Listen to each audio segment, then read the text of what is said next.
Construct Arabia TV recently attended the Sustainability Business Network at Dubai's Change Initiative. On hand were executives from Yingli Solar and Emrill Energy Services, who gave presentations on solar energy and the challenges facing energy saving in the region.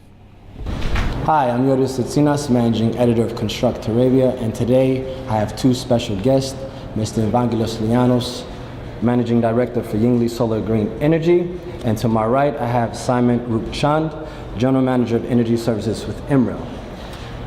Today we're reporting live from the Change Initiative, where the two gentlemen discussed energy efficiency and solar energy.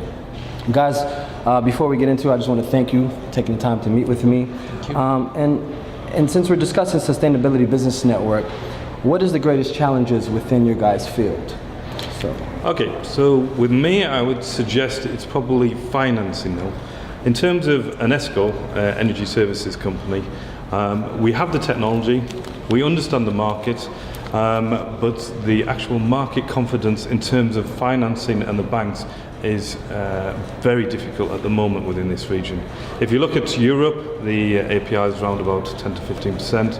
You're talking 20 plus if the bank will entertain it in this region. And Evangelos, what about yourself?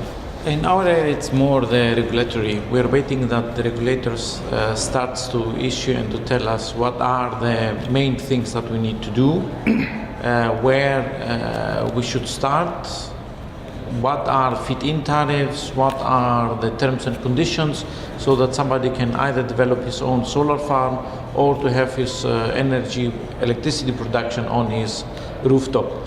So the moment this is we get the green light and the go ahead from the regulators, I think all construction companies and all smaller and larger EPCs will be ready to start to put solar panels for the end user on rooftops. Simon, how do regional differences affect practices within your field? Well, I suppose they're quite vast, to be honest, because the energy price between Dubai, the UAE and say Qatar and Oman are very different. Absolutely. Our payback periods will differ because the same type of mechanical mechanisms need to go in, same control systems go in, and they're around about the same price. So your rate of investment varies quite dramatically.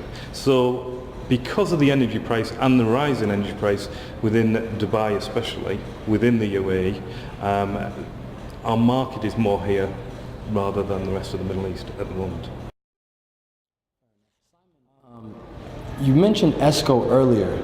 I did. For those of us that are uninformed, can you tell us what ESCO is exactly and why it's needed within the UAE? Okay. ESCO itself stands for the Energy Services Companies. Okay. Why is it needed in Dubai? It's needed because we are in the region the third largest fuel consumer per capita. Okay. We also waste around about 20 to 40% on commercial and residential high-rise buildings. So why do we need ESCOs here? Well, we need them because we're using an ESCO accreditation to bring together, one baseline where we can prove that we're actually saving the energy required. And this accreditation is being structured at the moment, or is it in the process? Okay, the accreditation for government buildings, and it is a accreditation guideline by the Regulatory Supervisory Bureau, was launched in January 2014. It's in place now. Most of the ESCOs that are here, that have been doing their own thing, are now applying to become a structured ESCO. Can you tell us a little bit about the company Yingli, since it's not based in the UAE?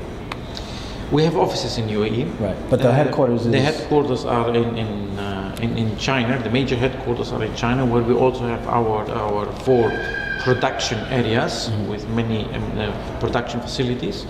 Then we are the largest supplier and producer of solar panels in the world, and this is set by SolarBus and Bloomberg for the second year. We have approximately 25 offices all over the world.